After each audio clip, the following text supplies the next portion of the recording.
বাংলাদেশ সরকারের হাতে কোনো টাকা নাই। বাংলাদেশ সরকার যে বাজেট করবে, প্রত্যেক উন্নয়ন করবার জন্য আমাদের দরকার কত? 2.5 লক্ষ কোটি টাকা। আর আমাদের ধার করতে হবে কত?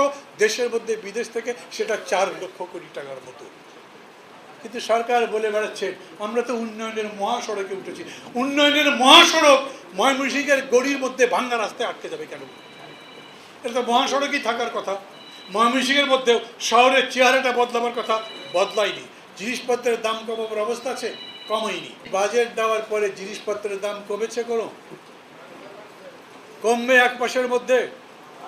নতুন চাকরির ব্যবস্থা হবে, নতুন রাস্তাঘাট নির্মাণ হবে, কোনো কিছু হবে না। আমার দরকার 200 টাকা, কিন্তু আমার আছে 150 টাকা। আমাদের বাজেট হয়েছে সেরকম। ব্যুরোক্রেসি সব কিছু একসাথে নিয়ে তারা এখন ক্ষমতায় আছে, যাতে কেউ তাদেরকে ফেলতে না পারে।